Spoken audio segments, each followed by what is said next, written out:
آغوش قبر میں جا کر پناہ لی۔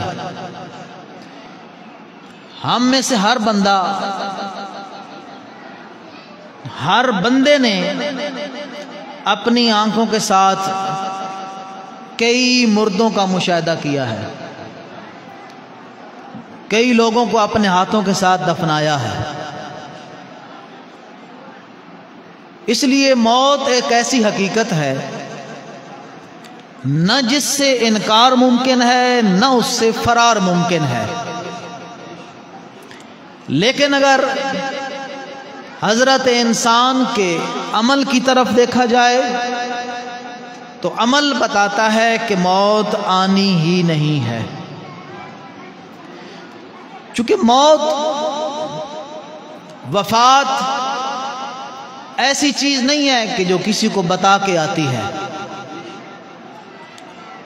موت آتی ہے حیات کے بعد، جو آتی ہے بغیر خبر دے کر۔ جس کے بعد آتی ہے اس کی مدت معین ہے ہی نہیں، حیات کی مدت معین ہی نہیں ہے۔ کس بشر کو معلوم ہے کہ اس نے کتنا عرصہ زندہ رہنا ہے؟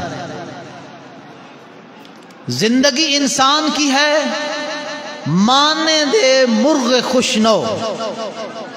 مرغ خوشنو ایک خیالی پرندہ ہے، خوبصورت رنگ برنگا پرندہ ہے۔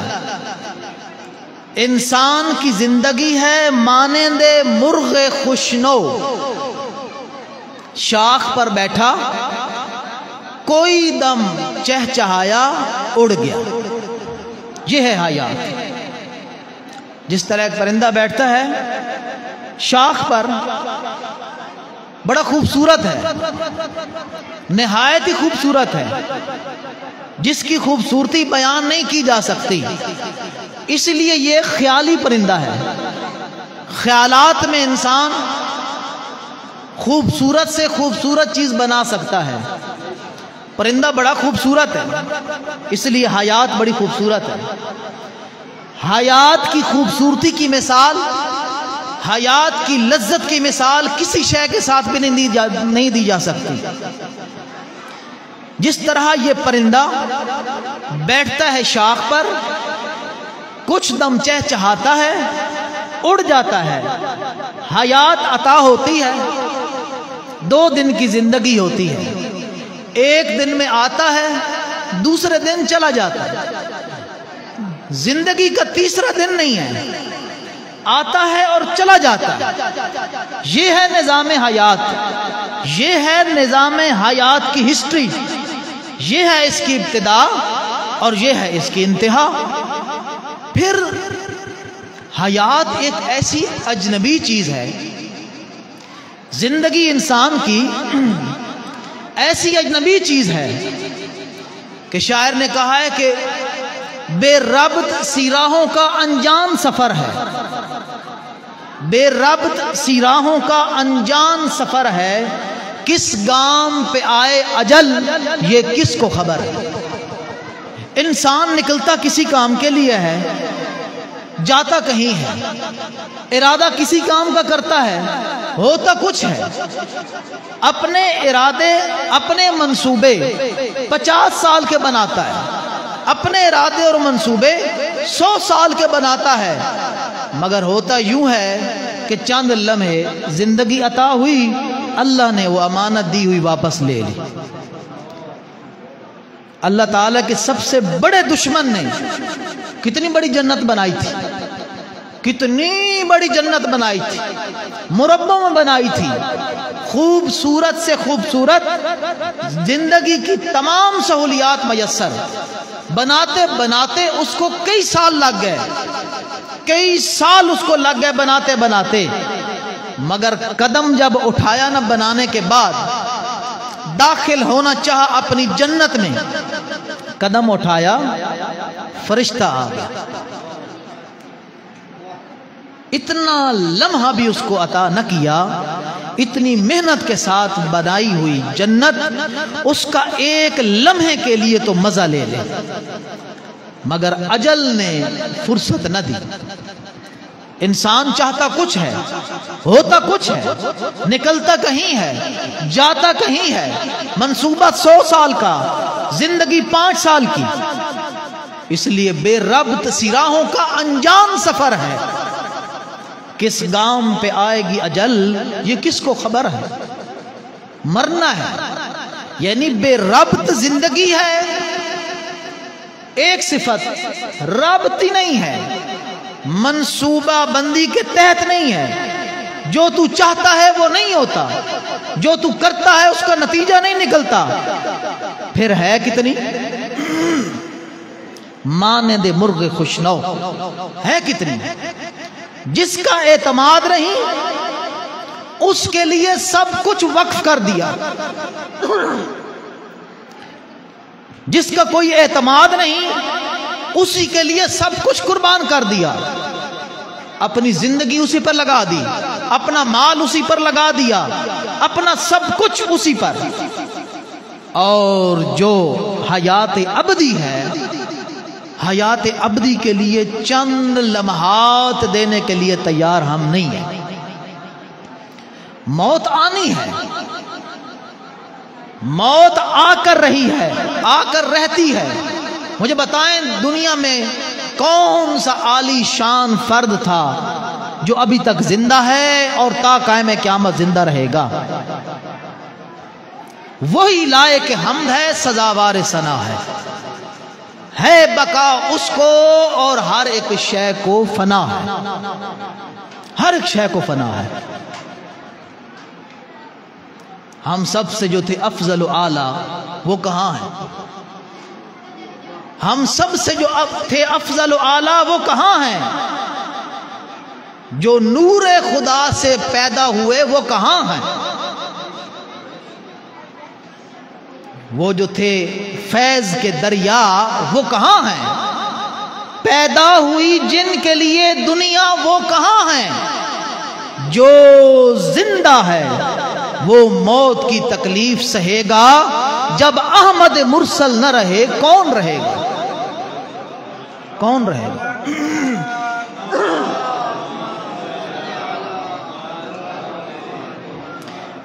اس لیے کسی نے خوب کہا ہے کہ رہتا ہے صدا بحر جہاں میں یہ تلا تم، رہتا ہے صدا بحر جہاں میں یہ تلا تم، ایک چشم زدن میں کوئی پیدا تو کوئی گم۔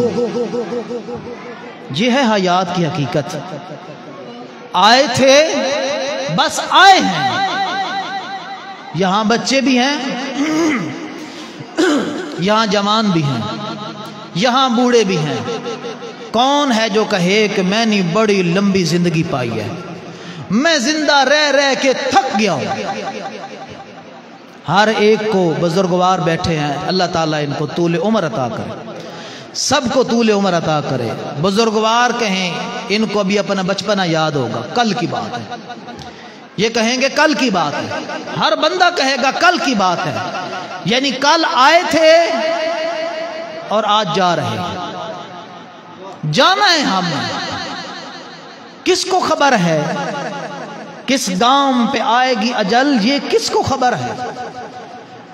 اللہ تعالیٰ نے یہ زمین، اس زمین کا جو فرش خاکی بچھایا کن کے لیے؟ یہ آسمان کا شامیانہ لگایا کس کے لیے؟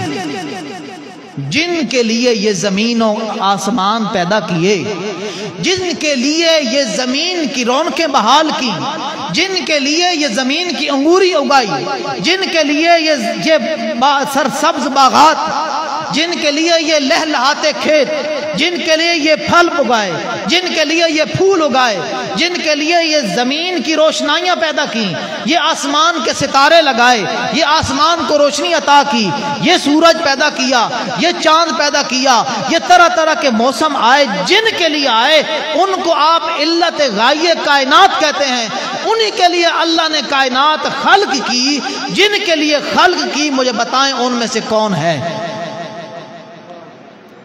ان کی روحانی حیات کا ہم انکار نہیں کرتے، لیکن ظاہری بدن کے ساتھ کون ہے؟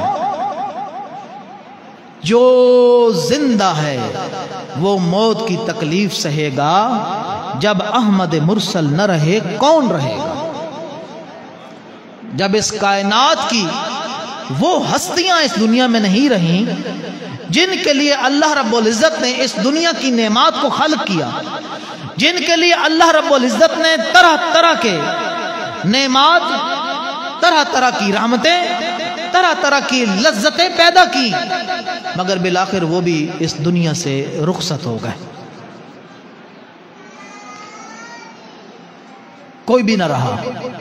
اس لیے اللہ رب العزت نے اپنے پیارے حبیب کو کہا، او میرا حبیب، وما جعلنا لبشر من قبلک الخلد، میرا حبیب میں نے آپ سے پہلے کسی کو بھی حیات جاودانی عطا نہیں کی، آپ سے پہلے میں نے کسی کو بھی ابدی حیات عطا نہیں کی۔ افئن مت فہم الخالدون، کیا میں آپ جیسے محبوب کو موت دے دوں اور ان کو زندہ رکھوں؟ کل نفس ذائقۃ الموت، ہر ذی روح نے موت کا ذائقہ چکھنا ہے۔ اس آیت میں اللہ رب العزت یہ بیان فرمانا چاہتا ہے کہ جب محمد عربی جیسا محبوب، اس کے میں نے حیات ابدی نہیں دی، تو اے گناہگار انسان تو کون ہوتا ہے؟ فہم الخالدون، کیا میں ان کو لمبی ابدی حیات دوں؟ یعنی اس آیت کا بنیادی مصداق تو کفار تھے، وہ کفار و مشرکین، وہ اللہ کے منکر، وہ اللہ کے عصیان کار، ان کو کہ جن کو اللہ رب العزت ایک لمحہ بھی پسند نہیں کرتا، ان کو حیات ابدی دے گا۔ ہم کے جو گناہ کا مجموعہ ہے، ہم میں سے کس کو اللہ حیات ابدی عطا کرے گا جب اس نے اپنے محبوب کو حیات ابدی عطا نہیں کی؟ اس لیے موت ایک ایسی حقیقت ہے نہ جس سے انکار ممکن، ولا یمکن الفرار منہ، اور نہ ہی اس سے فرار ممکن ہے۔ اس لیے جس چیز سے فرار ممکن نہیں ہے اور پھر اس کے بعد انسان کو حیات ابدی عطا ہونی ہے، اور وہ حیات ابدی دو صورتوں میں ہے، یا ابدی عذاب کی صورت، یا ابدی ثواب کی صورت۔ یا ثواب دائمی عطا ہوگا، لذتیں دائمی عطا ہوں گی، یا دائمی عذاب العیاذ باللہ عطا ہوگا۔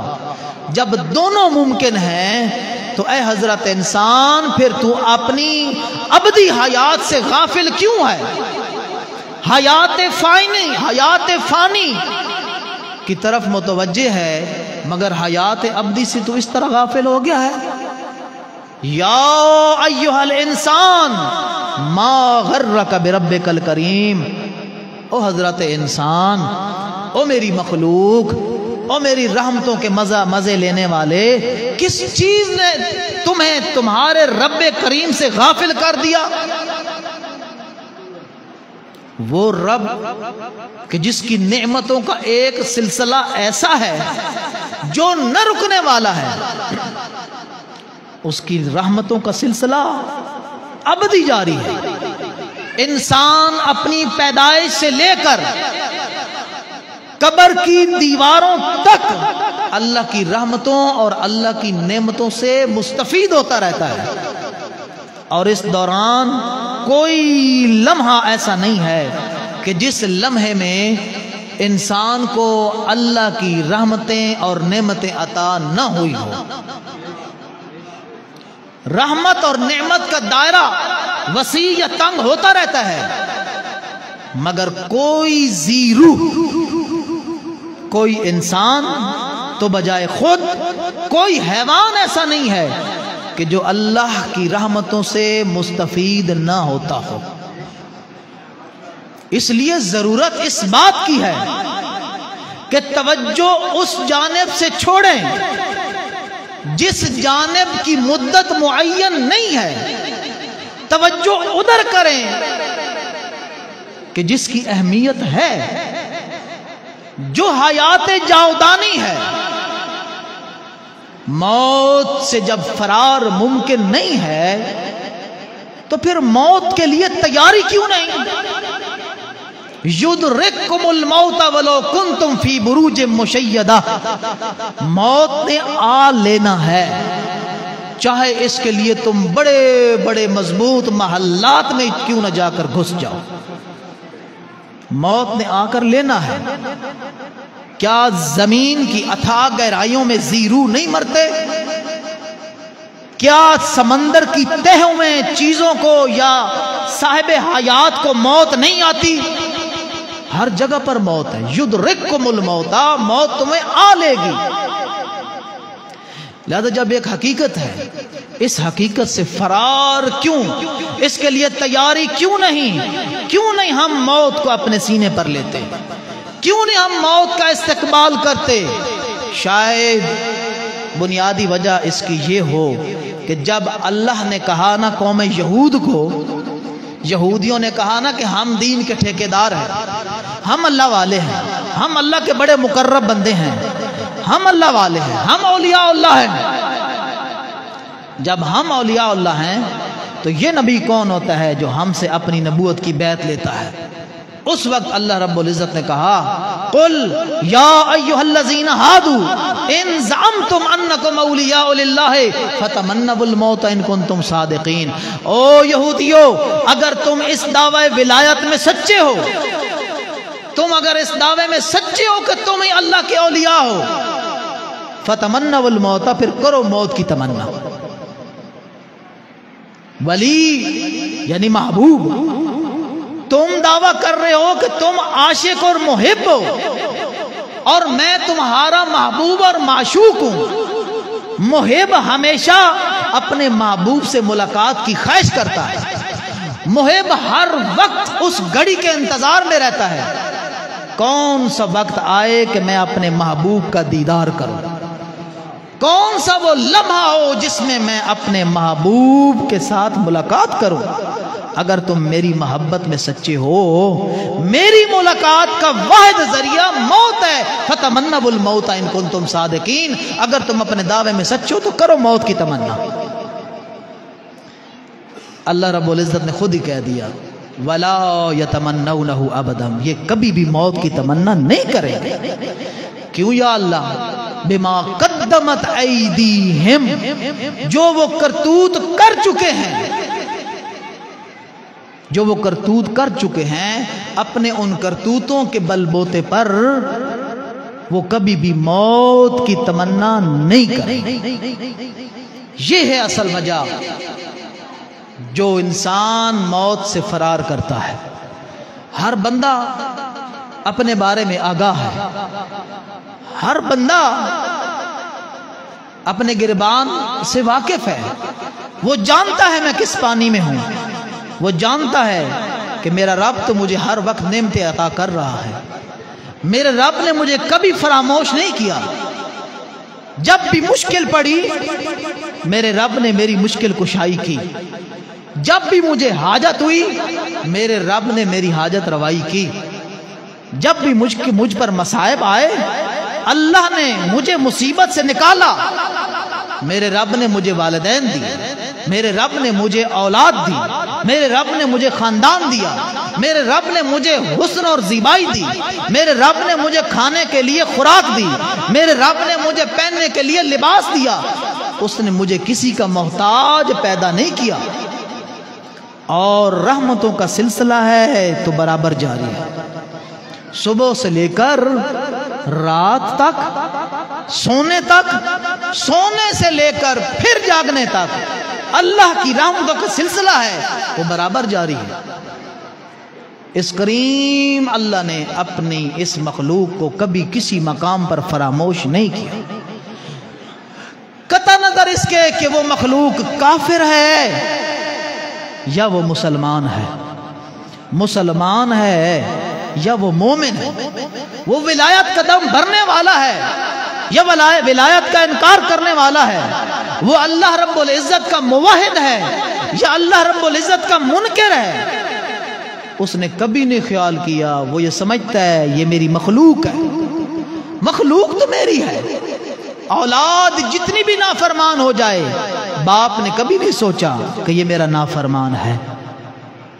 بالآخر وہ آغوش رحمت میں اپنی اولاد کو جگہ دیتا ہے، بالآخر گمراہ اولاد کو پھر اپنی محبت کی پناہ میں لیتا ہے، پھر اس سے پیار کرتا ہے، پھر اس کو سمجھاتا ہے، پھر اس پر رحمت کا ہاتھ پھیرتا ہے۔ اللہ تو اس باپ کا بھی خالق ہے، میرا رب تو وہ ہے جس نے اس باپ کے دل میں رحمت اور محبت پیدا کی ہے، جس کے دل میں نہ جانے ہزاروں ماؤں کی محبت اور رحمت ہے۔ وہ رب بھلا اپنی مخلوق سے غافل ہو سکتا ہے؟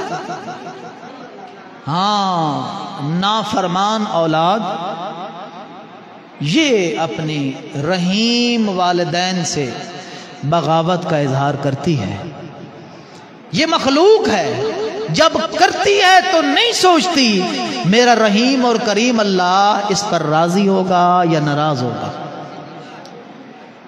یہ مخلوق ہی ہے، جب کرتی ہے تو پرواہ نہیں کرتی۔ اپنے 5 وقت میں رب العزت رب الارباب کے حضور 5 وقت میں سجدہ ریز ہونے کے لیے تیار نہیں ہے۔ تو جب حالت یہ ہو، نہ مجھے اس کی رضا کی پرواہ، نہ مجھے اس کی ناراضگی کی پرواہ، تو میں موت سے فرار نہ کروں تو کیا کروں؟ جب اس کا دیا ہوا نظام حیات کو میں نے فالو نہیں کیا، اس کے دیے ہوئے نظام زندگی کو میں نے پس پشت ڈال دیا، پھر کیسے ممکن ہے کہ میں موت کی تمنا کروں؟ یاد رکھیں، 2 چیزیں انسان کی دنیا اور آخرت کی تباہی کا سبب بنتی ہے: حق سے روگردانی اور آخرت کی فراموشی۔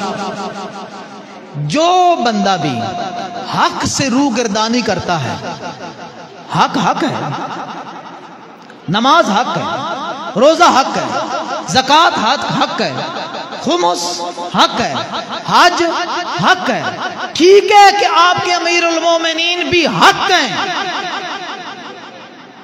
جو حق سے دوری اختیار کرتا ہے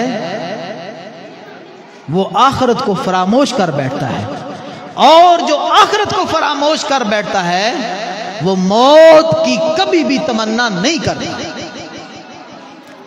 حق ہے،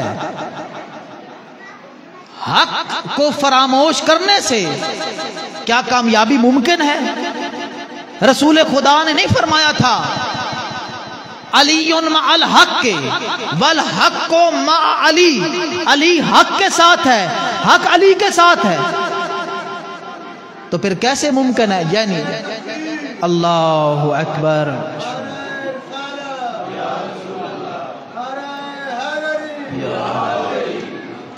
کسی بھی حق کو پشت کرنا امیر المومنین کو پشت کرنے کے برابر ہے، چونکہ اللہ کے نبی نے کہہ دیا کہ علی حق ہے، حق علی ہے، بلکہ رسالت مآب نے تو اس سے بڑھ کر فرما دیا تھا کہ اللہم ادرے الحق کا حیث ما دار علی، میرے اللہ حق کو ادھر پھیر جدھر میرے ویر علی کو پھیرتا ہے۔ اللہ کے رسول نے تو حق کو بھی علی کے تابع کر دیا، پھر تیرے اور میرے لیے کیسے ممکن ہے کہ ہم حق کو پس پش ڈال دیں؟ کیا علی کو مانے بغیر، علی حق ہے، علی کو مانے بغیر کیا ممکن ہے کہ انسان جنت کی جگہ جاگیر کا وارث ہو جائے؟ جو بھی حق ہے، حق کا انکار کرنے والا جاگیر جنت تو کیا، جاگیر جنت کی خوشبو ہزاروں میلوں دور بھی نہیں سونگھ سکتا۔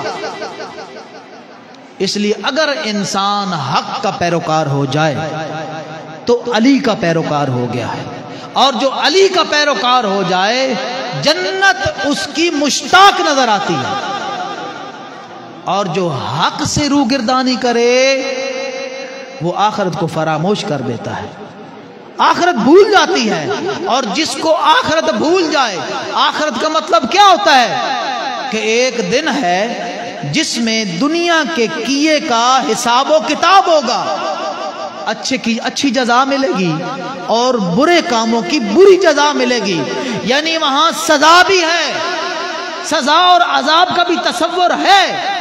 جس بندے نے دنیا حق کی مخالفت میں گزاری اور حق کے مقابل میں ہے باطل، جس نے اپنی دنیا باطل کی اطاعت میں گزاری ہے، پھر آخرت میں کس منہ کے ساتھ اللہ کے حضور حاضر ہوگا؟ موت مطلب ہے اللہ کا سامنا کرنا۔ جس نے ساری زندگی ہی حق کو پس پشت ڈال کر باطل کی مخالفت میں زندگی گزاری ہو، وہ بھلا کس منہ کے ساتھ اللہ رب العزت کا سامنا کر سکے گا؟ اسی لیے وہ موت کی تمنا نہیں کرتا۔ امیر المومنین علی ابن ابی طالب کا فرمان ہے کہ دو چیزوں سے بچو، اتباع الہوا و طول العمل، اپنی خواہشات نفسانیہ کی اتباع نہ کرو، جو آپ کا من چاہتا ہے من کی نہ مانو، اللہ کی مانو، من کی اطاعت نہ کرو، من کی اطاعت کرو گے تو ڈوب جاؤ گے، من کی اطاعت سے بچو۔ خواہشات نفسانیہ کی جو اتباع کرتا ہے، مولا فرماتے ہیں وہ حق کو پس پشت ڈال دیتا ہے، حق کی مخالفت کرتا ہے۔ اتباع ہوا و ہوس کی پیروی انسان کو حق کی مخالفت پر مجبور کرتی ہے۔ دوسرے لفظوں میں ہوا و ہوس اپنے نفس کی اتباع امیر المومنین کی مخالفت پر مجبور کرتی ہے۔ مجھے آپ دکھا سکتے ہیں، چیلنج ہے میرا، تاریخ میں جس نے بھی علی کی مخالفت کی ہو، جس نے علی کی مخالفت کی ہے، وہ خواہشات نفسانیہ کا پابند نہ تھا۔ کوئی ایک دکھا دے جو بھی خواہشات، جو بھی علی کا مخالف تھا وہ خواہشات کا غلام تھا۔ حتیٰ امیر المومنین کے دشمن نے یہ ببانگ دول کہا تھا، الدنیا امی، دنیا میری ماں ہے، میں دنیا کا بیٹا ہوں۔ دنیا کا بندہ بننے کا کیا مطلب ہے؟ اپنی ہوا و ہوس کی پیروی کرنا، اور جو ہوا و ہوس کی پیروی کرتا ہے وہ دنیا کا بندہ تو ہو سکتا ہے، امیر المومنین کا بندہ نہیں ہو سکتا۔ اور اسی کا لازمی نتیجہ ہے پھر انسان جب دنیا دار ہو جاتا ہے آخرت بھول جاتی ہے۔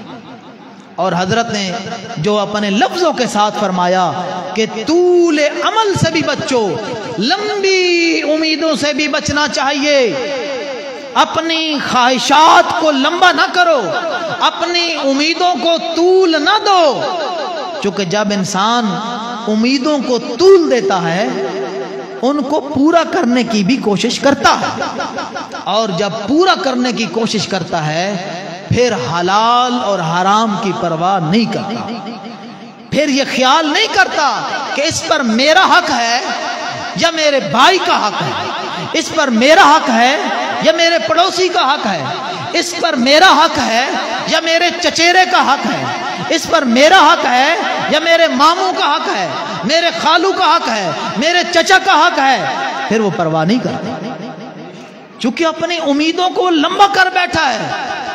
وہ محلات بناؤں گا، وہ بینک بیلنس بناؤں گا، جائیداد بناؤں گا، بڑی گاڑی رکھوں گا، نوکر چاکر ہوں گے۔ اتنی اوقات نہیں ہے جتنی اس نے اپنی امیدیں بنا لی ہیں۔ اب جب اوقات سے بڑھ کر اپنی امیدیں وابستہ کر لی ہیں تو مجھے بتائیں ان کو وہ پورا کرے گا تو کیسے کرے گا؟ تو طول عمل انسان کو آخرت بلا دیتا ہے، پھر وہ آخرت کی پرواہ نہیں کرتا کہ پھر آخرت میں ہوگا کیا، کیا سزا اور جزا ہوگی، کیا حساب و کتاب ہوگا یا نہیں ہوگا، وہ فراموش کر بیٹھتا ہے۔ اور جب انسان آخرت کو فراموش کر بیٹھے، حق کی مخالفت کر بیٹھے، حق کو پس پش ڈال بیٹھے، تو پھر وہ سب کچھ تو ہو سکتا ہے، وہ اللہ پر ایمان لانے والا نہیں ہو سکتا۔ وہ سب کچھ تو ہو سکتا ہے، محمد عربی کا مومن نہیں ہو سکتا۔ وہ سب کچھ تو ہو سکتا ہے، مگر امیر المومنین کا غلام نہیں ہو سکتا۔ اس لیے اگر ہم موت کی تمنا کرنا چاہیں، اگر ہم راہ یہودیت سے بچنا چاہیں، تو ضروری ہے کہ ہم اپنا معیار اس حد تک بلند کریں کہ ہم سے دور و میلوں سے محبان امیر المومنین کی خوشبو آنی چاہیے۔ او مومنین کرام، آپ تو اس امیر کے ماننے والے ہیں، آپ تو اس وسیع کے ماننے والے ہیں، آپ تو اس امیر المومنین کے ماننے والے ہیں کہ جو بارہا خواہش کرتا ہوا نظر آتا ہے، یا رسول اللہ مجھے شہادت کب نصیب ہوگی، یا رسول اللہ مجھے یہ تلوار کی ضرب کے ساتھ کب شہید کیا جائے گا؟ تو رسول خدا مسکراتے ہوئے فرماتے ہیں کہ کیف صبرتا اذا خضب هذه من هذا، یا امیر المومنین، یا علی، اس وقت تم کیسے صبر کرو گے کہ جب آپ کی ریش مبارک آپ کے سر کے خون کے ساتھ خضاب دے دی جائے گی۔ امیر المومنین نے خوشی کے ساتھ فرمایا، وَلَكِنْ يَا رسول اللہ هَذَا مِن مَوَاطِنِ الْبُشْرَى وَالْكَرَامَةِ، یا رسول اللہ یہ کچھ صبر کا مقام ہے، یہ تو بشارت اور کرامت کا مقام ہے۔ آپ اس امیر کے ماننے والے ہیں جس کے بارے میں ہے کہ وہ فرماتے ہیں کہ علی موت پر آ جائے یا موت علی پر آ جائے، علی کو پرواہ نہیں ہے۔ اسی امیر المومنین کے بیٹے جناب علی اکبر نے امام حسین علیہ السلام سے جب پوچھا، بابا جان السنا علی الحق کے، کیا ہم حق پر نہیں ہیں؟ فرمایا کیوں نہیں بیٹا جان، ہم حق پر ہیں۔ تو علی الاکبر، علی کا پوتا علی یہ فرماتا ہوا نظر آتا ہے، تو پھر ہمیں کوئی پرواہ نہیں ہے کہ موت ہم پر آ جائے، پھر ہمیں موت کی پرواہ نہیں ہے۔ یہ امیر المومنین جب یہ کلام ارشاد فرماتے ہیں تو علامہ ابن ابی الحدید وہ اس کلام کے بعد فرماتے ہیں کہ ھذا کلام عال جدا یدل علی یقین عظیم و عرفان تام۔ بسم اللہ بر محمد و آل محمد، بلند تر صلوات صلی اللہ محمد و آل محمد۔ یہ ایک ایسے شخص کی کلام ہے، ھذا کلام عال جدا، اتنی بلند کلام جو دلالت کر رہی ہے امیر المومنین کے عظیم یقین پر اور مکمل عرفان پر۔ علامہ ابن ابی الحدید نے یہ فرمایا تھا۔ تو ہم تو اس امیر المومنین کے ماننے والے ہیں، بلکہ آپ اگر کربلا تشریف لے جائیں، وہاں میرے مولا کے ماننے والے شہدائے کربلا کو آپ دیکھ لیں۔ شہدائے کربلا عاشورہ محرم کو اب دیکھتے نہیں ہیں کہ ایک دوسرے سے سبقت لیتے تھے موت کے لیے۔ شہدائے کربلا بڑے ہی خوشی کے ساتھ سینہ تان کر، کوئی سینوں پر تیر لے رہا تھا تو کوئی اپنے منہوں پر تلواروں کی ضربوں کو برداشت کر رہا تھا۔ کسی کو کوئی فکر نہیں تھی کہ ان کی جانب آنے والی چیز عام نہیں ہے بلکہ موت ہے۔ ہر بندہ بڑھ چڑھ کے موت کو اپنے سینوں پر لے رہے تھے۔ کسی کے منہ پر نیزے لگ رہے تھے، کسی کے سینوں پر تلواریں لگ رہی تھیں، کسی کو پرواہ نہیں تھی کہ تیر آ رہے ہیں یا نیزے آ رہے ہیں۔ ہر بندہ بڑھ چڑھ کے موت کا استقبال کر رہا تھا۔ میں کہتا ہوں کربلا میں آپ آئیں، مظلوم کربلا تو عظیم شان کے مالک ہیں، آپ ذرا اس گھرانے کے بچوں کی فہم کا اندازہ لگائیں، یہ موت سے کیسے محبت کرتے ہیں اور موت کے بارے میں ان کی فکر کیا ہے اور ہماری فکر کیا ہے۔ جب آخری رات میرے مولا نے چراغ بجھا دیے اور ہر بندے کو اجازت دے دی کہ میں تمہاری گردنوں سے اپنی بیعت اٹھا لیتا ہوں، یہ لوگ میرے خون کے پیاسے ہیں، یہ جب مجھے قتل کر لیں گے پھر ان کو تم سے کوئی سروکار نہیں ہے، جاؤ میں تمہیں آزاد کرتا ہوں۔ ہر ایک نے اپنی وفاداری کا یقین دلایا، ہر ایک نے بڑے بڑے عظیم کلمات ارشاد فرمائے جن سے پتہ چلتا تھا کہ موت ان کے لیے اجنبی چیز نہیں بلکہ کسی لذیذ ترین چیز کا نام ہے۔ پھر میرے مولا نے اپنے اصحاب کو جنت میں اپنے اپنے مقام دکھائے، جس کا جو مقام تھا وہ ارشاد فرمایا۔ اصحاب تشریف فرما ہے، ان کے امام ان کے سامنے جاگیر جنت دے رہے ہیں، کسی کو فرمایا تیرا وہ مقام ہے، کسی کو فرمایا تیرا فلاں مقام ہے۔ ہر ایک کو جب بتا لیا، بتاتے بتاتے اپنی کلام کو ختم کیا، ایک طرف امام حسن کا کم سن جناب قاسم تشریف فرما تھے، وہ حیران و سرگردان تھے کہ امو جان نے، چچا جان نے میرا نام کیوں نہیں لیا۔ شاید وہ سوچ رہے تھے کہ میں کم سن ہوں، میری جان کی کوئی اہمیت نہیں، شاید میری جان امو جان کے قدموں پر نچھاور ہونے کے لائق نہیں ہے، شاید وہ یہ گمان کر رہے ہوں۔ اسی اسنا میں اسی تذبذب کے ساتھ آئے اپنے چاچا بزرگوار کے پاس اور فرمایا امو جان کیا شہداء میں میرا نام نہیں ہے؟ امام علیہ السلام نے ازراہ مزاح پوچھا، او میرے فرزند، میری جان، کیف عندک الموت، آپ کے نزدیک موت ہے کیا چیز؟ آپ موت کو کیا سمجھتے ہیں؟